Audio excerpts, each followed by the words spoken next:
আমাদের অনন্য স্টোরি সকল প্রকার পার্ট গল্প দেখতে আমাদের চ্যানেলটি সাবস্ক্রাইব করে পাশে থাকা বেল আইকনটিতে ক্লিক করে অল নোটিফিকেশন অন করে দিন। কি রে সুপ্রভা, কিছু বলছিস না যে? আমরা তো সব ভেবে চিন্তে সিদ্ধান্ত নিছি। দেখ মা, অনিলের মতন ভালো ছেলে পাওয়া মুশকিল। ছেলেটা খুব ভালো রে, তোকে ভালোবাসে। দেখলি তো, এত বছর তোর অপেক্ষায় কাটিয়ে দিল। তুই রাজি তো? তোমরা যা বলবে তাই হবে, আমার আপত্তি নেই। কথাটুকু বলে সঙ্গে সঙ্গে সেই রুম ছেড়ে নিজের রুমে গিয়ে দরজা লাগালো সুপ্রভা। লজ্জা আর আনন্দ সব যেন মিলেমিশে একাকার হয়ে গেছে। এদিকে সুপ্রভা যেতেই আফজাল হোসেন সহ সবাই হেসে দিল। দেখেছো বাবা, সুপ্রভাতের ড্রয়িং রুমটা তোমার বাড়ি থেকে কত বড়, আর বাড়িটাও কিন্তু সুন্দর সাজানো। দেখেছো তো ভালো করে? ওরাও কিন্তু আর তোমার অর্থবিত্ত গাড়ি বাড়ির কোনো কিছুতে কম নেই। তুমি থামবে অনিল, কান তো বয়রা করে দিবে প্রশংসা করতে করতে। বাবার গুরুগম্ভীর সুরের কথা শুনে অনিল চুপ হয়ে গেল। সে জানে তার জন্যই শিকদার সাহেব এখানে এসেছেন ভিতরে ভিতরে বিরক্ত। কিন্তু অনিল ফাজলামি করে কেবল এসব বলেই যাচ্ছে বাবাকে বিরক্ত করতে। কেন জানি বাবাকে বিরক্ত করে আনন্দ পাচ্ছে। অনিলের অপেক্ষার প্রহর শেষ হলো আফজাল হোসেনকে নিচে নেমে আসতে দেখে। এসে সোফাতে বসলেন। শিকদার সাহেব বরাবরের মতনই চুপ হয়ে রইলেন, নীরব দর্শকের মতো। আপাতত সে সবটা দেখবে। সোনেরা বেগম শুধালো, কি সিদ্ধান্ত নিলেন আপনারা? দেখেন ভাই, যাই সিদ্ধান্ত নেন না কেন, আমি মা হিসাবে বলবো আমার ছেলে অনিলের সমস্ত খুশিটুকু সুপ্রভা। বাবা মা হিসাবে আমরা সন্তানের সুখটুকুই চাইবো। এবার আপনারা বলুন। একটু সবুর করুন ভাবি। সুবর্মা, যাও, নিয়ে আসতে বলছি, নিয়ে আসো। স্বামীর আদেশ পেতেই সুপ্রভার মা ফ্রিজ থেকে 3 পদের মিষ্টি নিয়ে এসে রাখলেন বাটিতে করে। অনিল, শিকদার সাহেব, সোনেরা বেগম সবার হাতে মিষ্টির প্লেট দিলেন। খুশির খবর মিষ্টি মুখ ছাড়া হয় নাকি বলুন? আগে তো মিষ্টি মুখ করুন। শিকদার সাহেব সহ আপনারা নিজে এসেছেন আমাদের বাড়িতে, আমাদের কারণেই এই বিয়েতে কোনো আপত্তি নেই। আফজাল হোসেনের কথা শেষ হতে না হতেই অনিল খুশিতে মিষ্টি পুরোটা নিজের মুখে পুরে নিল। তাই দেখে সকলে বেশ উচ্চস্বরে হেসে দিল। তা দেখে অনিল নিজেও কিছুটা লজ্জা পেল। তবে সে লজ্জা তার আনন্দের কাছে আর পাত্তা পেল না। অবশেষে তার অপেক্ষার প্রহর বুঝি শেষ হতে চলল। খুশি আর ধরছে না, একেবারে উপচে পড়ছে। পাশ থেকে তামিম বলল, হেই অনিল, এখন বড়রা আড্ডা দিবে এখানে, আর আমাদের থেকে লাভ নাই। চলো আমরা একটু ছাদে যাই। আচ্ছা চলো। অনিল আর তামিম ছাদে চলে গেল, দুজনে একসঙ্গে। ছাদে যেতেই অনিল তামিমকে জড়িয়ে ধরে নিল খুশির চোটে। কিছু মনে করো না, এই অবস্থায় আমার বন্ধু জুনায়েদকে মিস করছি। ও থাকলে 2 বন্ধু মিলে এতক্ষণ নাচ আরম্ভ করে দিতাম। আমার খুশি যে আর ধরছে না। অনিলের কথা শুনে তামিম হেসে দিল। তোমার খুশির কারণ আমি বুঝতে পারছি, বুঝেছো? আমাকেও যত ইচ্ছে জড়িয়ে ধরে নাও। অনিল আর তামিমকে জড়িয়ে ধরলো না, হাসলো কিছুক্ষণ। বুঝলে, তোমার অবদান কিন্তু সবচেয়ে বেশি। তোমার পিছু করতে করতেই তো আমি বাড়ির ঠিকানা পেলাম। তোমার সূত্র ধরেই তো সুপ্রভার নাম্বার পেলাম। এসব ব্যাপার না, একটু আধটু সাহায্য তো করতেই পারি। তুমি কেবল আমার বোনটাকে নিয়ে সুখী থেকো, ওকে সুখী করো, এতটুকুই চাওয়া। কিন্তু তোমার বোনটাই তো নেই। মুখ ফসকে অনিল কথাটা বললেও তামিম বুঝে গেল। ফলস্বরূপ বলল, বুঝেছি, কি চাও? আমার বোন তো খুশির ঠেলায় তোমার মতন রুমে চলে গেছে। যাই, ডেকে আনি। অনিল দুষ্টুমি করে তামিমের গাল দুটো টেনে বলল, এই না হলে আমার সম্বন্ধী একেবারে পারফেক্ট। কিন্তু তোমার গালগুলো এত তুলতুলে কেন সম্বন্ধী বাবু? বিয়ের পর বউ তো চটকে লাল করে দিবে। হুশ, তুমি দেখি বেশি কথা বলো। যাই, তোমার সুপ্রভাকে ডেকে আনি, এত রোমান্টিক কথা ওকে বলিও। যাও যাও, ডেকে আনো। বউকে রোমান্টিক কথা বলার বদলে সম্বন্ধীকে বলছি। এই কষ্ট সহ্য না করে যাও, নিজে বোনটাকে নিয়ে এসো, দুটো কথা কই মনে সুখে।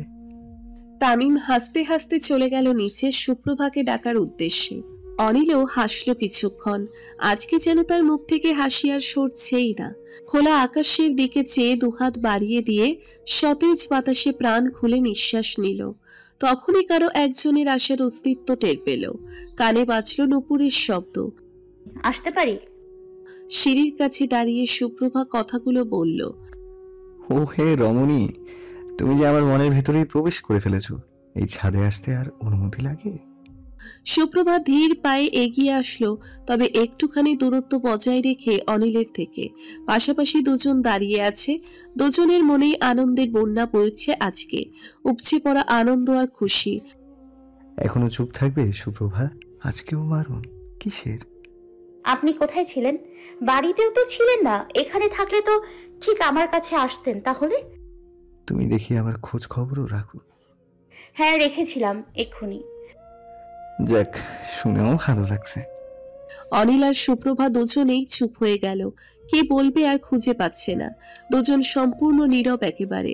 মনের প্রশ্নের উত্তর বের করতে সুপ্রভা অনিলকে জিজ্ঞেস করলো, আপনি আমার বাবাকে ম্যানেজ করলেন কি করে? উনি যা মানুষ আমি তো ভাবতেই পারছি না। তুমি ভাবতে না পারো, কিন্তু আমি ভাবিয়েছি, মানে ওনাকে রাজি করিয়েছি। যাক গে, সেসব কথা বাদ দাও তো। এতদিন তো আমার থেকে দূরে দূরে ছিলে, কেবল এখন কি করবে সুপ্রভা? অনিলের কথায় সুপ্রভা লজ্জা পেল। মাথা নিচু করে রাখলো খানিকটা। অনিলের চোখে চোখ রেখে কথা বলতে পারছে না লজ্জায়। কি আর করব, আপনার কাছে আমার বিয়ে হবে, বাস। আমাকে যে এতদিন অপেক্ষা করালে, তার বেলা এখন কি হবে শুনি? কিছুই হবে না। আমি যাই এবার, অনেকক্ষণ হলো এসছি। আপনিও যান এবার। তোমার প্রেমিতে হলাম অন্ধ, ফিরে যাবার পথ যে বন্ধ। অনিল বুঝলো সুপ্রভা লজ্জাতে কথা বলতে পারছে না, অস্বস্তি লাগছে। অনিলও আর লজ্জা বাড়ালো না। সুপ্রভা হেঁটে চলে যাচ্ছিল, ঠিক সেই মুহূর্তে অনিল বলে উঠল, মেয়ে হয়ে গড়েছ জীবন, রমণী হয়ে সাজাও হৃদয় অগোচরে, জানি না তুমি কি যে চাও। আপনাকে পাইলেই জীবনের চাওয়া সব শেষ। চাই আমি আপনাকে, ওহে সুদর্শন পুরুষ। সুপ্রভা পেছন ফিরে তাকিয়ে কথাগুলো বলে চলে গেল তাড়াহুড়ো করে। এদিকে অনিলের মুখেও হাসি ফুটল সুপ্রভার কথা শুনে। আজকে কেবলই খুশির দিন দুটো মানুষের। সকাল সকাল ধোঁয়া ওঠা চায়ের কাপ নিয়ে রুমের বারান্দায় দাঁড়িয়ে আছে সুপ্রভা। হাতে একটা বই নিয়ে এসে হুমায়ুন আহমেদের। বইয়ের নাম অপেক্ষা। বেশ আগ্রহ নিয়ে বইটা পড়ছে। কয়েকটা পৃষ্ঠা পড়তেই চোখের সামনে জীবন্ত অপেক্ষামান অনিলের মুখশ্রী ভেসে ওঠে কেবল। অপেক্ষা বইয়ের মতনই অনিল কতগুলো দিন অপেক্ষা করেছে। চায়ের কাপে চুমুক দিতেই মুঠো ফোনটা বেজে ওঠে। তৎক্ষণাৎ রুমে গিয়ে ফোনটা নিয়ে আসে বারান্দায়। দেখছে অনিল ফোন করেছে। এই তো কালকে পাকা কথা ঠিক করার পর রাত হয়ে গিয়েছিল বাড়িতে পৌঁছতে পৌঁছতে। তখন আর অনিল কল করেনি। সুপ্রভার কেমন অস্বস্তি লাগছিল অনিলকে কল করতে। যদিও পাকা কথা ঠিক হয়ে গেছে ততক্ষণে, তাও এত বছর তো সে মানুষটাকে অপেক্ষাই করিয়েছে। মনে মনে সিদ্ধান্ত নিল সুপ্রভা মানুষটাকে কম কষ্ট সে দেয়নি। আর নয়, এবার শান্তি দেবার পালা। সকাল সকাল অনিলের কল পেয়ে মনটা ফুরফুরে হয়ে গেল সুপ্রভার। কল রিসিভ করতেই শুনতে পেল অনিলের কণ্ঠস্বর। শুভ সকাল সুপ্রভা। শুভ সকাল, ভালো আছেন? হ্যাঁ, ভালো থাকার কারণ তো তুমি। তোমাকে পেয়ে গেছি, যে খারাপ থাকি বা কি করে বলো তো? সুপ্রভা অনিলের কথা শুনে চায়ের কাপে চুমুক দিতে দিতে উত্তর দিল, বেশ, তো ভালো থাকাই ভালো। নাস্তা করেছো? আপনি করেছেন? আচ্ছা, ভালোবাসি সুপ্রভা, বড্ড বেশি ভালোবাসি। অনিলের কথা শুনে সুপ্রভা লজ্জা পেল।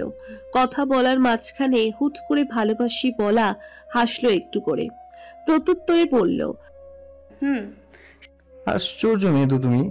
ভালোবাসার প্রতি উত্তরে কেউ এটা বলে? কি বলতে হয় তুমি জানো না? সব কথা কি বলতে হয়? কিছু কথা তোলা থাক না। না, তোমাকে বলতেই হবে। বলো তুমি আমাকে ভালোবাসো কিনা। আচ্ছা, বললাম তো সেটা তোলা থাক। ভালোবাসি বললে কি ভালোবাসা হয়ে যায়? সেটা তো বুঝে নিতে হয়, অনুভব করতে হয়। অনিল বুঝলো সুপ্রভা এত সহজে ভালোবাসি স্বীকার করার মেয়ে নয়, কিন্তু অনিল ও রাজছোর বান্দা, সে শুনেই ছাড়বে। অতঃপর সুপ্রভাকে বলল, আচ্ছা সুপ্রভা, এখন যদি আমি বিয়েটা ভেঙে দিই তাহলে কি হবে? অনিলের কথা শোনার সঙ্গে সঙ্গে চায়ের কাপটা হাত থেকে পড়ে যায় মাটিতে। সুপ্রভা বিস্ময়ে থ হয়ে গেল পুরো। কি বলছেন? কি বিয়ে ভেঙে দেবেন? তুমি তো আমাকে ভালোবাসোই না, তাহলে আমি বিয়ে কেন করবো তোমাকে? না, কে বলেছে আমি আপনাকে ভালোবাসি না? ভালোবাসি তো।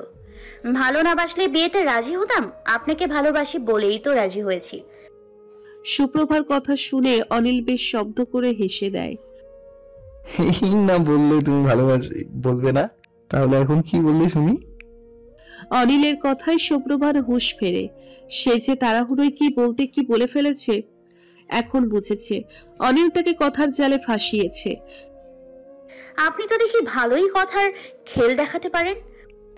তোমার জন্য কত কি তো শিখে গেছি সুপ্রভা। এইসব আর কি, এটা তো কোনো ব্যাপারই না।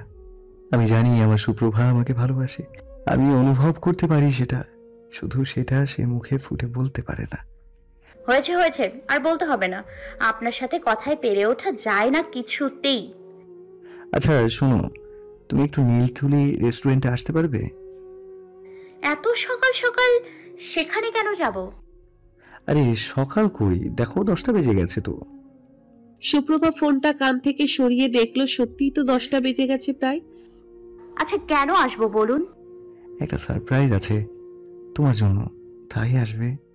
আচ্ছা শোনো, পারলে একটা শাড়ি পরে আসিও কেমন? সুপ্রভা আর কিছু বলার আগেই অনিল কল কেটে দেয়। সুপ্রভা অনিলকে ভালো করে বলেও পারল না সে শাড়ি পরতে কমফোর্টেবল ফিল করে না। পরক্ষণেই আবার ভাবলো অনিল একটা আবদার করেছে, মুখের উপরই বা না করবে কি করে? মনে প্রশ্ন কি আছে সেখানে? সব প্রশ্নের উত্তর খুঁজতে রুমের ভিতরে চলে আসলো। ড্রয়ার খুলে একটা নীল রঙের শাড়ি বের করলো। এটা তার কাকিমা দিয়েছিল, একদিন অনুষ্ঠানে গেছিল, তারপর ভাঁজ করে রেখে দিয়েছে। আজকে সেই শাড়ির ভাঁজ খুলে গায়ে জড়িয়ে নিল। নীল শাড়ির সাথে ম্যাচ করে হাত ভর্তি নীল চুড়ি পরে নিল। কাজল দিতে বরাবরের মতনই অপছন্দ সুপ্রভার, কারণ কিছুক্ষণ পরে কাজল লেপটে চোখের নিচে কেমন কালো হয়ে যায়, ভূতের মতন লাগে নিজের কাছে। কাজল দেওয়া থেকে বিরত থেকে ঠোঁটে হালকা করে গোলাপি রঙের লিপস্টিক দিয়ে চুলগুলো বিনুনি করে সামনে এনে ছেড়ে দিল। কানে ঝুমকো পড়েছে গলা খালি। এবার আয়নায় চোখ বুলালো সুপ্রভা। সবই ঠিক আছে, তবুও কেমন জানি খালি খালি লাগছে। কি খালি লাগছে বুঝতে পারছে না সুপ্রভা। গলায় গয়না পরবে? বড় ঝুমকার সাথে গলা ভর্তি করে গয়না পরলে ভাল লাগবে না। অনেকক্ষণ ভাবাভাবির পর কপালে একটা টিপ দিল, আবার আয়নায় দৃষ্টিপাত করলো। এবার একটু ভালো লাগছে, তাও কেন জানি ইনকমপ্লিটই লাগছে। আর ভাবাভাবিতে সময় পার না করে রওনা দিল রেস্টুরেন্টের উদ্দেশ্যে। রেস্টুরেন্টের ভিতরে যেয়ে চেয়ার টেনে বসলো। কি করবে কিছুই বুঝতে পারছে না সুপ্রভা। ফোন বের করলো অনিলকে কল করবে বলে। রিংটোনের আওয়াজ হতেই মাথা তুলে সামনের দিকে তাকালো। কালো রঙের শার্ট পরে অনিল সুপ্রভার দিকে এগিয়ে আসছে। সুপ্রভা অবাক দৃষ্টিতে তাকিয়ে আছে অনিলের দিকে। এটাই তবে সারপ্রাইজ ছিল। সারপ্রাইজটা মন্দ লাগেনি সুপ্রভার। অনিল শার্টের হাতা গুটিয়ে সুপ্রভার সামনে বসলো। অপেক্ষা করিয়েছি একটু, আসলে অত দূর থেকে আসতে একটু জ্যামে পড়েছিলাম। না, আমি তো মাত্রই এসেছি, 5 মিনিটও হয়নি। আপনি আসবেন আর আমাকে একটুও বললেন না। কি দরকার ছিল আসার? না আসলে তোমার মতো এত সুন্দর সাজগোজ করা মুখটা দেখতে পেতাম কি করে? এই তো গতকালকে আসলেন, আবার আজকেই কেন আসতে গেলেন? মেয়ে, তুমি যে বড্ড জ্বালিয়েছো আমাকে প্রণয় বিরহে। প্রেম করে সেটা এবার উসুল করে নিতে হবে না, নাকি আমি কেবল অপেক্ষাই করবো তোমার জন্য? সুপ্রভা মুচকি হাসলো অনিলের কথা শুনে। অনিলকে কিছু বলতে যাচ্ছিল, ঠিক সেই মুহূর্তেই দেখতে পায় সুপ্রভা তামিম সামনে বসে আছে। কখন যে আসলো টেরই পায়নি। সুপ্রভা তামিমকে দেখতে পেলেও তামিম দেখতে পেল না, কারণ তামিম সুপ্রভার দিকে পিঠ দিয়ে বসেছে। এই যে দেখুন তামিম ভাইয়া। উফ, এই সম্বন্ধী দেখি বোনকে প্রেমও করতে দেবে না শান্তিতে। আপনি চুপ করুন তো। অনিল বসা থেকে উঠে দাঁড়িয়ে সুপ্রভার হাত ধরে বসলো, তারপর বলল, তুমি চুপ করো। বোন একটু প্রেম করবে, ভাই সিসি ক্যামেরার মতো এসে বসে আছে। বিষয়টা কেমন হলো? চলো এখান থেকে। সুপ্রভা দাঁড়িয়ে উত্তর দিল, আরে পরে যাব। দেখছেন না তামিম ভাইয়ের সাথে একটা মেয়েও আছে, দেখুন দেখুন, তার হাতে আবার গোলাপ ফুল। বাবা, আমি যাই ভাইয়াকে জিজ্ঞেস করি গিয়ে। আপনি হাত ছাড়ুন। চুপ করো, কিছু কি বোঝো না তুমি নাকি? মেয়েটার সাথে তোমার ভাই কত হাসি খুশি কথা বলছে, আর আমি জানি এটা তামিমের গার্লফ্রেন্ড। প্রায় 7-8 মাস মতন হবে ওরা সম্পর্কে আছে। তুমি কোন আক্কেলে ওদেরকে বিরক্ত করতে যাবে মাঝখানে শুনি? অনিলের কথা শুনে সুপ্রভা অবাক দৃষ্টিতে তাকালো। তার ভাই প্রেম করছে। দিনা মেঘে বজ্রপাত যেন সুপ্রভার কাছে। কি তামিম ভাই আর প্রেম? উনি প্রেম কি করবে? যা আলা ভোলা মানুষ। আমাকে একটু বললো না বাড়িতে যাই আজকে, ভাইয়ার খবর আছে। সবাই তোমার মতো না, তামিম নিজে থেকে সম্পর্কে জড়ায়নি। মেয়েটা তামিমকে আগে বলেছিল। আর সবাই কি তোমার মতো রসকসহীন ভাবে জীবন পার করবে? সত্যি ভালোবাসে মেয়েটা তামিমকে, সেই জন্য আর বাধা দিতে পারেনি। কয়েকদিনের ভেতরেই হয়তো বাড়িতে বলবে। অনিলের কথা শুনে সুপ্রভা কোমরে হাত দিয়ে জিজ্ঞেস করলো, আপনি দেখছি আমার থেকে বেশি জানেন আমার ভাইয়াকে। হ্যাঁ জানি তো, তামিমের সাথে মিশেছি, আমি যোগাযোগ রেখেছি, টুকটাক সবই জানি। এবার চলো, এখানেই কথা বলে বলে দিন রাত পার করবে? সুপ্রভার উত্তরে অপেক্ষা না করে অনিল এবার সুপ্রভার হাত ধরে টেনে নিয়ে বাইরে চলে গেল। ওদিকে তামিম এতই ব্যস্ত একটু খেয়ালও করলো না পাশ দিয়ে যে তার বোন গেল। সুপ্রভা আর অনিল রেস্টুরেন্ট থেকে বেরিয়ে বাইরে একটু রাস্তার পাশে দাঁড়ালো। সুপ্রভার পাশে অনিল দাঁড়িয়ে আছে। এতক্ষণ কথার ভিড়ে ছিল বলে সুপ্রভা কিছু টের পায়নি, কিন্তু অনিল তার পাশে আছে ভেবেই একরাশ লজ্জা ছুঁয়ে দিচ্ছে। মুহূর্তের মধ্যেই পরিষ্কার নীল আকাশ কালো মেঘে রূপ নিল, যেন এই মুহূর্তেই বৃষ্টি এসে আছড়ে পড়বে ধরণীর বুকে। প্রকৃতিও কেমন শীতল হয়ে গেছে, ঠান্ডা বাতাস বয়ে যাচ্ছে। বৃষ্টি আসবে বলে মনে হচ্ছে সুপ্রভা। অনিল বলতে না বলতেই হুট করে ঝুমঝুমিয়ে বৃষ্টি নেমে পড়ল। সুপ্রভা চমকে উঠল বৃষ্টির পানির ফোঁটা গায়ে পড়তেই। এখন কি করি বলো তো? আশেপাশে তো কোনো ছাউনি নেই, রেস্টুরেন্টটাও তো দূরে ফেলে এসেছি। আচ্ছা চলো, ওই যে ছোট্ট একটা চায়ের দোকান দেখা যাচ্ছে, সেটাই গিয়ে বসি। সুপ্রভাও আর না করলো না, হাঁটা ধরলো। গায়ে বৃষ্টির ঠান্ডা ফোঁটা পড়ছে। তুমি হাঁটতে পারবে তো? যদি পিছলে পড়ে যাও তাহলে তো সমস্যা। আমার হাতটা শক্ত করে ধরো। বলেই অনিল তার হাত বাড়িয়ে দিল সুপ্রভার নিকট। প্রথমে একটা লজ্জা লাগলেও সুপ্রভা হাত বাড়িয়ে দিল। অনিল বেশ শক্ত করেই সুপ্রভার হাত ধরলো। তারপর দুজন মিলে 1 মিনিটের মতন হেঁটে সেই চায়ের দোকানের বেঞ্চিতে গিয়ে বসলো। সুপ্রভার শাড়িটা হালকা ভিজে গেছে, অতটাও না আবার। দোকানে চাওয়ালা আর কর্মচারী বাদে দুজন ছেলে বসে আছে। সুপ্রভা, তুমি 2 মিনিট বসবে? আমি এক্ষুনি আসছি।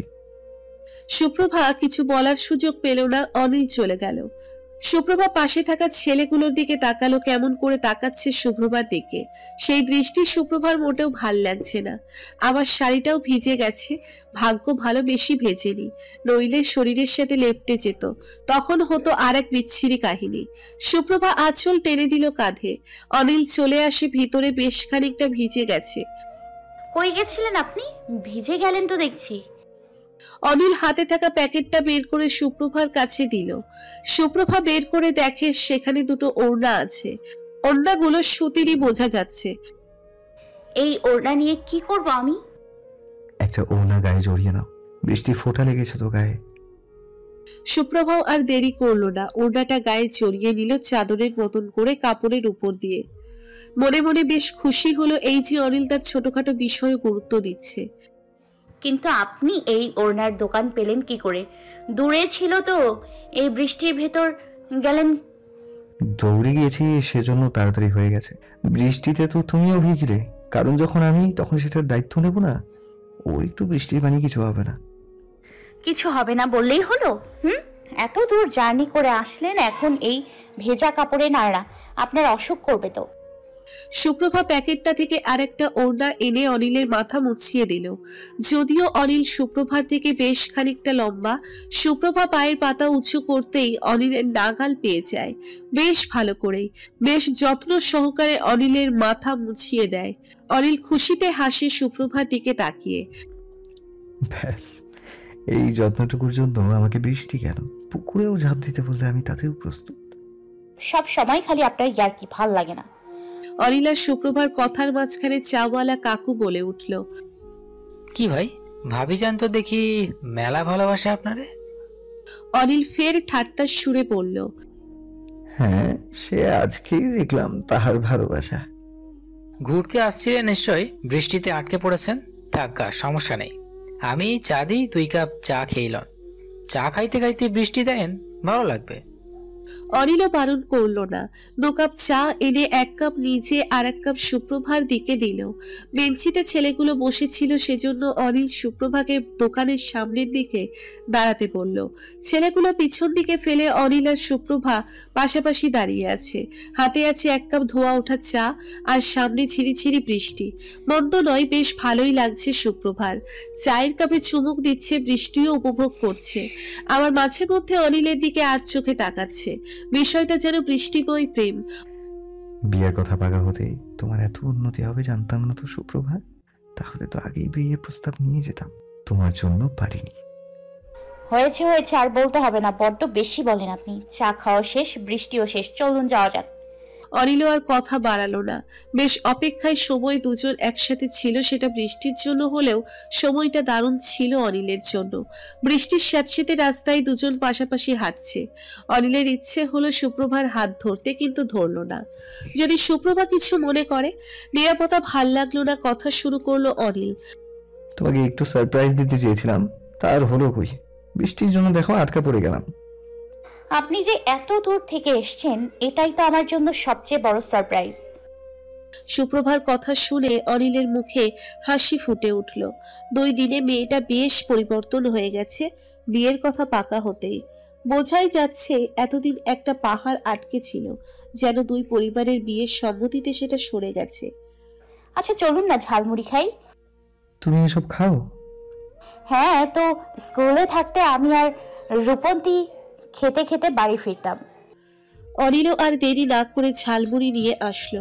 আবারও ঝালমুড়ি খেতে খেতে দুজনে পাশাপাশি হাঁটতে লাগলো। কোনো কথা না বলে কিছুক্ষণ নিরাপত্তা পালন করে অনিল বলল, জানো সুপ্রভা, এই যে তোমার সাথে বৃষ্টিতে ভিজেছি, চা খেয়েছি দুজনে পাশাপাশি দাঁড়িয়ে, একসাথে হেঁটেছি, আবার হাঁটতে হাঁটতে ঝালমুড়িও খেয়েছি।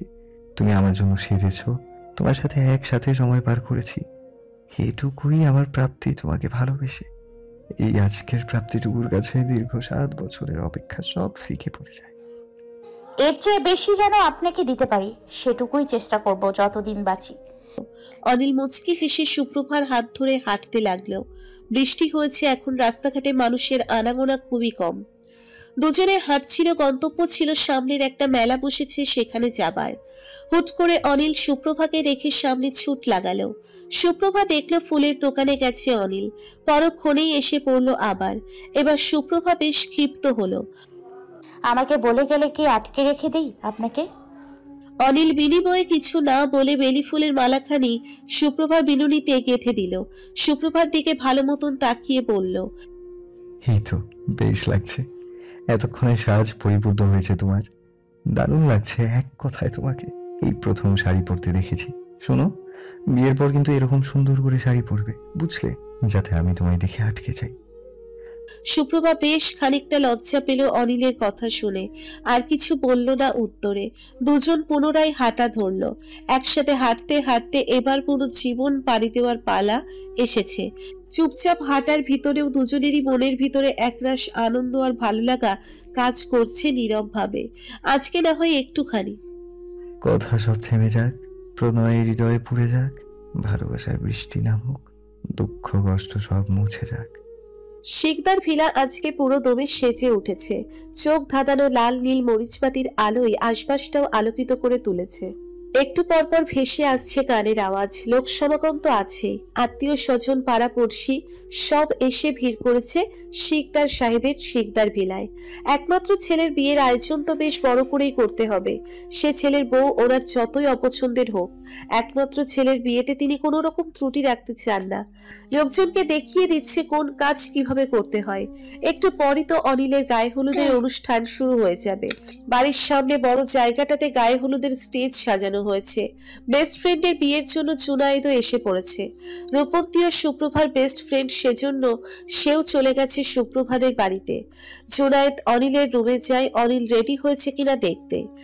কিরে ভাই, রেডি হসনি তুই এখনো? আজ বাদে কাল তোর বিয়ে, এখন এরকম ঢিলেমি করছিস? মেহেদি অনুষ্ঠান তো করলেই না, এখন হলুদের অনুষ্ঠানও কি করবি না তুই? আরে রাগ তোর বকবকানি, এত কথা তো রূপন্তী বলতো। ওর সাথে থেকে থেকে তোরও দেখছিস সেম অবস্থা। কথা বলে রেলগাড়ির মতন ছুটতে থাকিস। আমি কি এমনি বসে আছি নাকি? ফোনটাই তো খুঁজে পাচ্ছি না। ভাই বিয়ের অনুষ্ঠান তোর ফোনের না, দরকার হলে ফোন আমারটা নিয়ে বসে থাক চুপ করে। এবার চল। অনিল আর দেরি করলো না, জুনায়েদের সাথে চলে গেল একটা হলুদ রঙের পাঞ্জাবি পরে। অনিলকে স্টেজে বসিয়ে রেখে নাচ গান চলছে বেশ জোর কদমে। অনিলের সেদিকে মন নেই বললেই চলে। সে চাতক পাখির ন্যায় আশাই আছে কখন সুপ্রভাকে দেখতে পাবে গায়ে হলুদের সাজে। আদেও ওখানে অনুষ্ঠান হলো তো? জুনায়েদের থেকে ফোন নিয়ে সুপ্রভার নম্বরে ডায়াল করতে লাগলো। ওদিকে গায়ে হলুদের অনুষ্ঠান শুরু হয়ে গেছে। সুপ্রভাদের তেমন আত্মীয় নেই, বাড়ির কয়েকজন লোক আর সুপ্রভার কিছু আত্মীয় স্বজন আর পাড়া প্রতিবেশী সহ এখানকার কজন বন্ধু বান্ধব।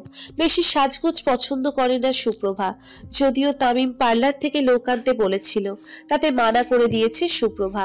রূপত্তি হালকা মেকআপ করিয়ে সাজিয়ে দিয়েছে সুপ্রভাকে। পরনে হলুদ আর লাল রঙের একটা শাড়ি, হাতে কানে গলায় মাথায় ফুলের সাজসজ্জা দিয়ে সাজানো হয়েছে। শাড়ি আর ফুলের সাজেই সুপ্রভাকে অপূর্ব লাগছে। একটু মেকআপ করাতেই সাজ আরো দ্বিগুণ ফুটে উঠল। সুপ্রভাকে রেডি করিয়ে সবাই গেছে হলুদের স্টেজের কাছে। ছাদে সব আয়োজন করা হয়েছে। পাশে থাকা ফোন বেজে উঠতেই সুপ্রভা দেখে অনিল কল করেছে, তাও আবার video call. Suprabha call receive করেই সামনে ধরতেই অনিল বলে উঠল, এটা কি আমার বউ নাকি পরি বিয়ে করবো আমি? ট্রাস্ট মি সুপ্রভা, এতটা সুন্দর তোমাকে কখনো লাগেনি। সুপ্রভা লজ্জা পেলেও সেটা প্রকাশ না করে প্রতি উত্তর দিল, আমার মা বলেন বিয়ের সময় নাকি মেয়েদের এক আলাদা সৌন্দর্য ফুটে ওঠে, হয়তো সেজন্যই। আপনাকেও তো কিছু কম লাগছে না দেখছি, বেশ সুন্দর লাগছে। কিন্তু এই রুমে বসে আছেন যে, অনুষ্ঠান শুরু হয়নি? হয়েছিল তো, কিন্তু আমার মন ছটফট করছিল কখন তোমাকে এই হলুদের সাজে দেখবো। যে সাজে তুমি সেজেছো কেবল আমার জন্য। সেজন্য আপনি স্ট্রেস ছেড়ে চলে এসেছেন আমাকে কল করতেই, তাই তো? অনিল অবাক চোখে সুপ্রভার দিকে তাকালো ভ্রু কুঁচকে। তুমি কি করে বুঝলে আমি স্টেজ ছেড়ে চলে এসেছি তোমার সাথে কথা বলতে? সুপ্রভা হাসতে লাগলো অনিলের কথা শুনে। এভাবে হেসো না আমার বউ, বুকে লাগে যে তোমার হাসি। অনিলের কথা শুনে সুপ্রভা আরো হাসতে লাগে। পাশ থেকে জুনায়েদ এসে অনিলের পিঠে হালকা করে থাপ্পড় দিতেই অনিল সেখানে তাকায়। জুনায়েদ বলে ওঠে, শালা হারামি, তোর বুক ফুটো করে দেবো আমি। বউয়ের সাথে পিড়িতে হচ্ছে স্টেজ থেকে চলে এসে, এদিকে তোকে আমরা খুঁজে হয়রান। বিয়ের অনুষ্ঠানে বরই নেই, চল বলছি, বাকি কথা পরে বলিস। সুপ্রভা ফের হাসতে লাগলো জুনায়েদের কথা শুনে। অনিল ফোন কাটার আগে তাড়াহুড়ো করে বলল, তুমি কিন্তু ছবি তুলবে ভালো করে সুপ্রভা। বলেই কল কেটে দিল। সুপ্রভার হাসি যেন থামছেই না দুই বন্ধুর কাণ্ড দেখে। তখনই রূপন্তী চলে আসে। কি রে, বিয়ের খুশিতে কি পাগল হয়ে গেলি নাকি? একাই বসে বসে হাসছিস যে? আরে না রূপা, উনি কল করেছিলেন স্ট্রেস থেকে এসে, তখন জুনায়েদ ভাইয়া এসে কল কেটে দিয়েছে, এজন্য হাসি পাচ্ছে। মানুষটা তোকে বড্ড ভালোবাসে রে সুপ্রভা। দীর্ঘ 7 বছর অপেক্ষা করার পর অবশেষে আজকের দিনটা এসেছে। খুশি তো হবেই। নে নে, এইবার ওর দেখি স্টেজে চল, হাতে মেহেন্দি দিয়ে। তো আবার হলুদের অনুষ্ঠান বাকি আছে। চল চল তাড়াতাড়ি, বেশি রাত হয়ে যাবে, কাল তো আবার রাত পোহালেই বিয়ে। সুপ্রভাও আর দেরি করলো না, রূপন্তীর সঙ্গে স্টেজে গিয়ে বসলো। একে একে নাচ গানের আয়োজন শুরু হতে থাকে। কয়েকজন নাচতে থাকে, যদিও সুপ্রভাকে টেনে নিয়ে গেছিল, কিন্তু সুপ্রভা নাচতে পারে না বলে পুনরায় স্টেজে গিয়ে চুপচাপ বসে বসে সবার আনন্দ উৎসব দেখতে থাকে, যে আনন্দের পুরো কারণই সুপ্রভা। নাচ গানের পালা শেষ হতেই হাতে মেহেন্দি পরিয়ে দেওয়া হয় সুপ্রভাকে। মাঝখানে ইংরেজিতে বড় হাতের এ লিখে দেওয়া হয়, এক হাতে আর এক হাতে বাংলাতে অনিল। সুপ্রভার মেহেন্দি রাঙা হাত থেকে এবার পরিপূর্ণ সাজ ফুটে উঠেছে। সেই দিকেই তাকিয়ে আছে সুপ্রভা এক দৃষ্টিতে। এত অনিল ভাইয়াকে নিয়ে ভাবিস না, কালকেই তো বউ হবি ওনার। এখন আর না ভাবলেও চলবে, যত ভাবা ভাবি বাসর রাতে ভাবিস। বলেই হাসতে থাকে রূপন্তী। সুপ্রভা আর কিচ্ছু বলল না। মেহেন্দি দেবার পালা শেষ হলে এবার গায়ে হলুদের পালা আসলো। তখনই বাবা আর মা এসে সুপ্রভার কাছে বসে। রাত পোহালেই চলে যাবি পরের ঘরে, আর তো আমার সামনে থাকবি না। মা আর চেঁচামেচি করে তোকে ডাক দিব না। বেঁচে গেলি রে সুপ্রভা। মায়ের আবেগঘন কথা শুনে সুপ্রভার ভিতরটা হাহাকার করে ওঠে। চোখের কোণে জল জমা হয়, যেন এখনই টুপ করে চোখ থেকে গড়িয়ে পড়বে। কিন্তু বাবা মায়ের সামনে কাঁদলো না, নিজেকে সংযত করলো, তাহলে যে তারাও নরম হয়ে যাবে আরো। পরিস্থিতি বেগতিক দেখে আফজাল হোসেন স্ত্রীকে নিয়ে সেখান থেকে চলে গেলেন একেবারে। একটু পর গায়ে হলুদের অনুষ্ঠান আরো জমজমাট ভাবে শুরু হয়। হ্যাঁ, আজকে সুপ্রভা আর অনিলের গায়ে হলুদের অনুষ্ঠান ছিল। সেদিনের পর দেখতে দেখতে পেরিয়ে গেছে আরো কয়েকটা দিন। অনিল এখন নিজের জায়গায় ফিরে গেছে, ফিরে গিয়েই অফিসের কাজ শুরু করেছে। সেদিন সবাই মিলে সিদ্ধান্ত নিয়েছিল আর 2 সপ্তাহ পর অনিল আর সুপ্রভার বিয়ের দিন তারিখ পাকা হবে। একটু তাড়াতাড়ি করছে, কারণ যাতে সুপ্রভার রেজাল্টের আগে বিয়েটা সেরে ফেলা যায়। তারপর রেজাল্ট বের হলে সুপ্রভার পড়ালেখার একেবারে শেষ ধাপ মাস্টার্সে ভর্তি হতে হবে। তবে দূরে থাকলেও মুঠোফোনের মাধ্যমে দুজনের বেশ যোগাযোগ হতো প্রতিদিনই। সেটা কিছুটা সময়ের জন্যই, কারণ যখন অনিল ফ্রি হতো তখন হয়তো সুপ্রভার কাজ থাকতো, সেইটুকু বুঝতো অনিল, কোনো ঝামেলা করেনি। আবার যখন সুপ্রতা অবসর থাকতো তখন অনিল কাজ করত। মোট কথা দুজন দুজনকে বুঝছে একটু একটু করে। আর আজকে তাদের বহু প্রতীক্ষিত দিন এসেছে। রাত্রি পোহালেই বিয়ে হবে দুজনের। আনন্দ উৎসবের ভিতরে নিপা আসলো সুপ্রভার কাছে।